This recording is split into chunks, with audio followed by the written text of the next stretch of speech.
Assalamualaikum warahmatullahi wabarakatuh. Salam sejahtera untuk kita semua. Perkenalkan, saya Bagas Yoga Setiawan, CPNS dari Sekretariat Jenderal Kementerian ESDM. Pada kesempatan kali ini, saya ingin menyampaikan ulasan mengenai implementasi manajemen ASN di Kementerian Energi dan Sumber Daya Mineral, dengan fokus pada aspek perencanaan kebutuhan ASN, sebagaimana diatur dalam Pasal 31 Undang-Undang Nomor 20 Tahun 2023 tentang Aparatur Sipil Negara. Perencanaan kebutuhan ASN merupakan proses yang sangat penting karena menjadi dasar dalam pengadaan, pengelolaan kinerja, hingga pemberian hak-hak ASN. Secara umum, perencanaan kebutuhan di Kementerian SDM sudah dilakukan melalui peta jabatan dan analisis beban kerja yang kemudian ditindaklanjuti dengan usulan formasi CPNS setiap tahunnya. Namun, terdapat beberapa persoalan yang cukup krusial, yaitu terkait remunerasi bagi CPNS. Pada prinsipnya, perencanaan kebutuhan CPNS sudah disusun sejak tahun sebelumnya, bahkan telah diakomodasi dalam alokasi anggaran. Dengan demikian, ketika CPNS mulai bertugas, secara ideal, hak-hak berupa gaji dan tunjangan dapat diberikan secara tepat waktu. Namun dalam praktiknya, masih dijumpai keterlambatan dalam realisasi pembayaran remunerasi di Kementerian SDM ini. Sebagian CPNS menerima haknya dibayarkan secara akumulatif dengan alasan keterbatasan anggaran pada saat awal penempatan.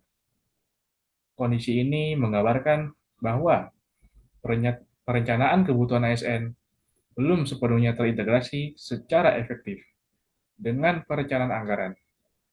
Padahal kedua aspek tersebut seharusnya berjalan selaras untuk menjamin kepastian hak pegawai.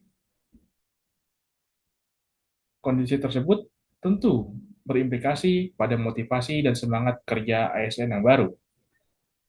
CPNS yang diharapkan segera beradaptasi dan fokus bekerja justru dihadapkan pada kendala administratif terkait pemenuhan hak dasar mereka. Adapun saran untuk memperbaiki hal tersebut, ada beberapa langkah yang dapat dilakukan. Yang pertama adalah integrasi perencanaan SDM dan anggaran, yang mana setiap penempatan formasi CPNS harus langsung diikuti dengan kepastian alokasi anggaran, remunerasi. Hal ini penting agar tidak terjadi ketidaksesuaian antar jumlah pegawai yang direkrut dengan kemampuan keuangan yang disiapkan.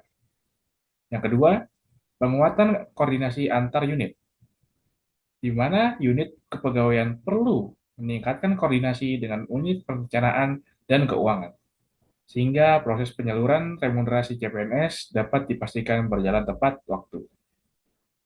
Yang ketiga, sistem monitoring yang transparan. Dalam hal ini diperlukan mekanisme monitoring dan evaluasi yang lebih terbuka agar kendala anggaran dapat diantisipasi sejak awal sebelum berdampak pada hak pegawai. Lalu yang terakhir adalah kebijakan preventif untuk tahun berikutnya. Karena pengadaan CPNS dilakukan secara rutin, sebaiknya kementerian menyiapkan kebijakan preventif agar masalah keterlambatan remunerasi tidak lagi terjadi pada angkatan CPNS berikutnya.